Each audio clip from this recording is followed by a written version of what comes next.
கூட்டம் கூட்டமாக அதிமுகவிலே இணைந்து 500 பேர் அதிர்ச்சியில் அரசியல் கட்சிகள்.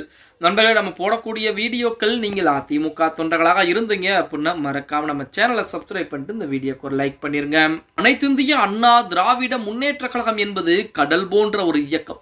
அந்த இயக்கத்தை தேடி நாளுக்கு நாள் மாற்று கட்சிகளுடைய தொண்டர்கள் தினம் தினம் வந்து தன்னை கழக அடிப்படை உறுப்பினராக இணைத்துக் கொண்டுதான் இருக்கிறார்கள் அப்படின்னே கூட சொல்லலாம். தினம் கூட திருவண்ணாமலை மாவட்டத்தில் இருக்கக்கூடிய திமுகவுடைய முன்னாள் சேர்மன் உட்பட ஒரு 500க்கும் மேற்பட்டவர்கள் முன்னாள் அமைச்சர் RS அக்ரி முன்னிலையிலே பார்த்தீங்கன்னா நமது திமுகவில் இருந்து விலகி அதிமுகவிலே இணைந்தார்கள் அப்படிங்கிற செய்திகள்லாம் வெளிவந்து கொண்டது. அந்த பரபரப்பு என்பது அடங்குவதற்கு முன்பாகவே நேற்று தினம் அதுவே 500க்கும் மேற்பட்ட தொண்டர்கள் நமது எடப்பாடி பழனிசாமி முன்னிலையில் அதிமுகவில் தன்னை இணைத்துக் கொண்டு கழக அடிப்படை உறுப்பினராக இணைந்திருக்கிறார்கள். அது மட்டுமல்லாமல் 2026 தேர்தல் பரப்புவதற்கான உறுதிமொழியும் எடுத்திருக்கிறார்கள் அப்படிங்கிற செய்திகள் என்பது வெளியாகி கொண்டிருக்கிறது. தமிழகத்தை பொறுத்தவரைக்கும் அதிமுக அடுத்தடுத்த தேர்தல்களிலே தோல்வியை கண்டிருக்கக்கூடிய கட்சி.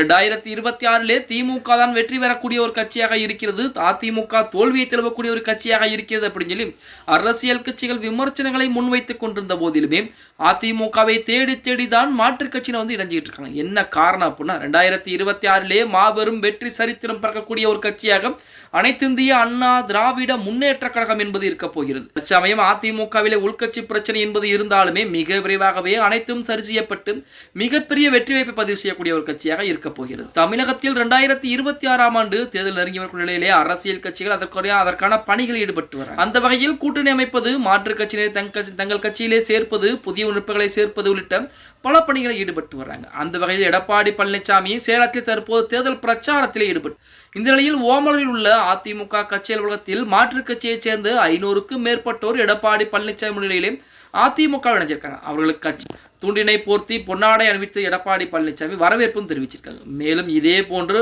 அயோத்தி பட்டணத்திலும் 100க்கும் மேற்பட்ட மாற்றுக் கட்சியினர் எடப்பாடி பழனிசாமி முன்னிலையிலே அதிமுகவில் தன்னை கழக அடிப்படை அப்ப நேற்று மட்டுமே அந்த ஒரு இடத்தில் மட்டும் சேலம் மாவட்டத்தில் மட்டுமே 600க்கும் மேற்பட்ட மாற்றுக் கட்சியை சேர்ந்த நிறுவனங்கள் தன்னை அதிமுகவின் கழக அடிப்படை இணைச்சிருக்காங்க. அதிலே முக்கியமாக திமுக, அதே போல பாமக, அம்மா மக்கள் முன்னேற்ற கழகத்தைச் சேர்ந்த நபர்கள் பூராமே தற்போது அதிமுகவிலே தன்னை கழக அடிப்படை இணைத்துக் கொண்டிருக்கிறார்கள் அப்படிங்கிற மாதிரி செய்திகள் என்பது வெளியாகி கொண்டிருக்கிறது அப்படின்னே கூட சொல்லலாம். அதிமுகவை பொறுத்த வரைக்கும் 2026 சட்டமன்றத்தில் என்பது ஒன்றிணைந்தாலும் சரி ஒன்றிணையாவிட்டாலும் சரி அதிமுகவிற்கு வெற்றி பாதை என்பது பிரகாசமாக இருக்கிறது.